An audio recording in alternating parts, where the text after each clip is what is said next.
लातूरकरांनो, तुमचे घराचे स्वप्न आता होणार साकार. श्री मुक्तापुरे यांचे प्रिजो कन्स्ट्रक्शन्स घेऊन आले आहेत एक आलिशान गृहप्रकल्प, जे राजीव गांधी चौकापासून अगदी 2 मिनिट आणि नंदी स्टॉप व ट्युशन एरिया पासून अगदी 3 मिनिटांवर. तुलसी इलाई.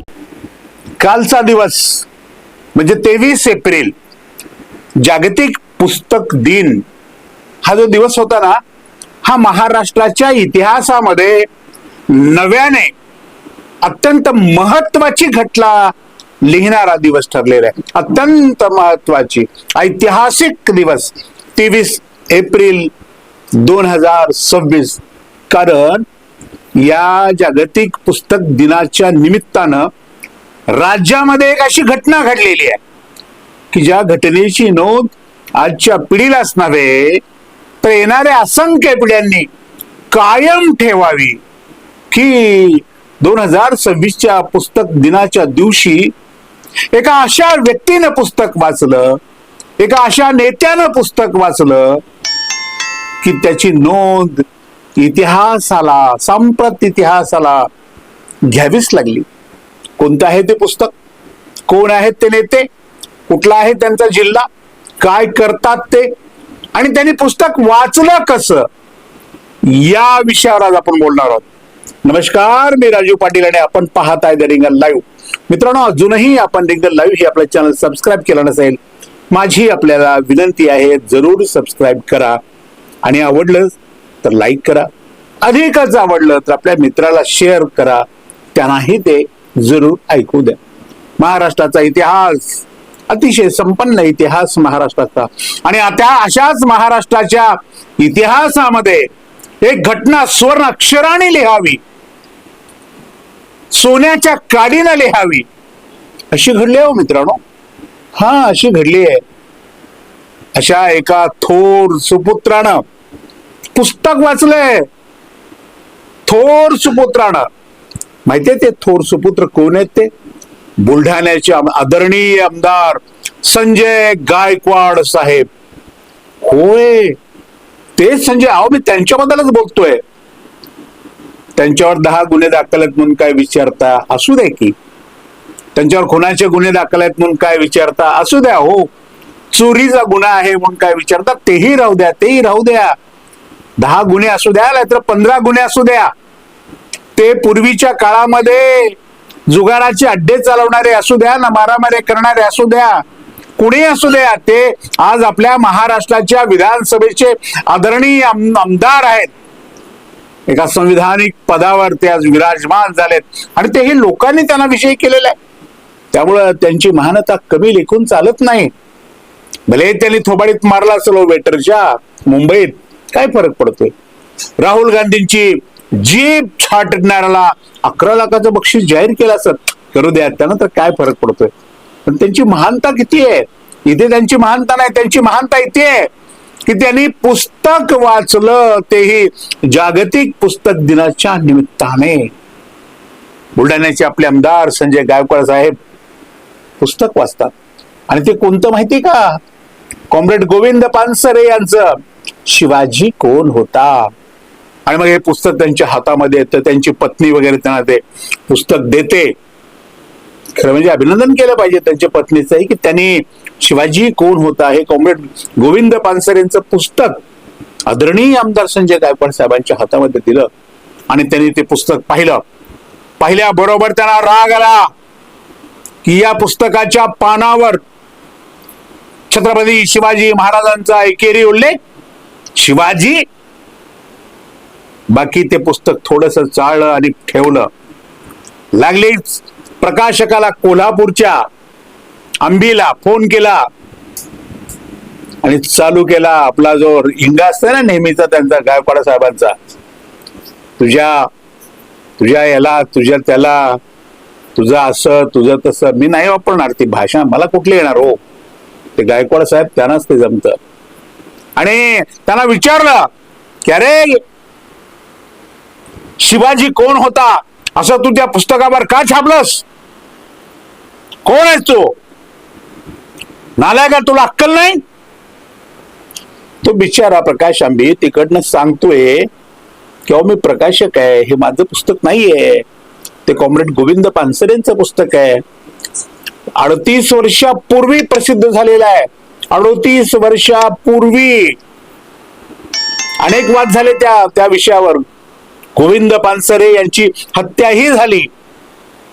आणि असं 35-38 वर्षापूर्वी प्रसिद्ध झालेलं पुस्तक, महाराष्ट्रामध्ये गाजलेलं पुस्तक, ज्याच्या असंख्य आवृत्त्या निघाल्या, महाराष्ट्रातल्या बच्चा बच्चेने हे पुस्तक वाचलं.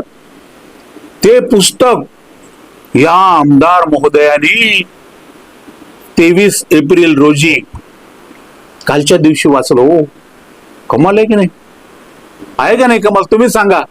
किती विद्वत्ता म्हणावी, किती ज्ञान म्हणावा, किती प्रकांड पांडित्य म्हणावं. आणि त्यांना राग आला. कशाचा? की शिवाजी महाराजांचा उल्लेख एकेरी. आता शिवाजी महाराजांचा उल्लेख एकेरी आहे का नाही, किंवा तात्कालीन कालखंडामध्ये प्रत्येक नावाच्या पाठीमागे जे जी लागत होतं ते किती आदरपूर्वक होतं.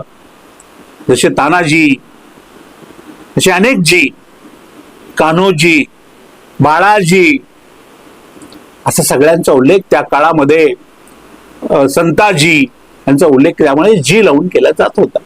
जाऊ दे, तेवढी विद्वत्ता आणि तेवढं ज्ञान यांना सांगायची काय गरज आहे? ते सांगू नका तसलं काय. राग आला आणि मग रागाच्या भरामध्ये तुला थेट तुझ्या घरात घुसेन, तुझं थोबाड फोडेन, किंवा तुला गोविंद पानसरेकडे वर पाठवेन, अशा प्रकारची भाषा या आदरणीय महोदयाने केली. आणि हे आपले आमदार आहेत बरं. महाराष्ट्राच्या विधानसभेमध्ये महाराष्ट्राच्या हितासाठी, महाराष्ट्रातल्या संपूर्ण रयतेच्या कल्याणासाठी कायदे करणाऱ्या कायदे मंडळाचे सदस्य आहेत. कायदे मंडळाचे सदस्य आहेत.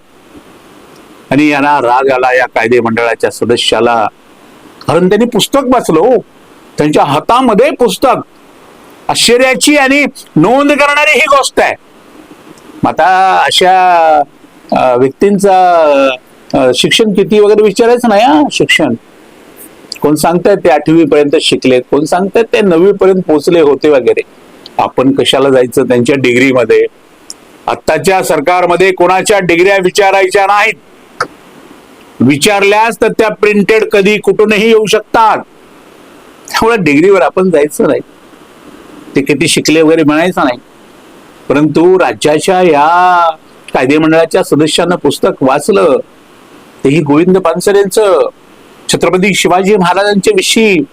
छत्रपती शिवाजी महाराज किंवा शिवाजी कोण होता हे पुस्तक महाराष्ट्राला जे कॉम्रेड गोविंद पानसरेने दिला, आणि त्यातून संपूर्ण महाराष्ट्राला छत्रपती शिवाजी नेमके कोण होते, त्यांचा स्वभाव काय होता, त्यांचं कर्तृत्व कसं होतं, त्यांचा धर्म कोणता होता, परधर्माबद्दल त्यांची भावना काय होती, देवळांबद्दल त्यांची भावना काय होती, मस्जिद बद्दल त्यांची भावना काय होती, दलितांच्या बद्दल त्यांची भावना काय होती, शेतकऱ्यांच्या बद्दल त्यांची भावना काय होती, महिलांच्या बद्दल त्यांची भावना काय होती, समुद्राच्या विषयी त्यांची काय धोरण होतं, आरमाराच्या संदर्भात त्यांचं काय धोरण होतं, राज्यकारभाराच्या दृष्टीने पाटील, कुलकर्णी, वतनदार या लोकांच्या संदर्भामध्ये त्यांची काय भूमिका होती, यावर त्यांनी अत्यंत वस्तुनिष्ठ स्वरूपाचं अनेक संदर्भ घेऊन,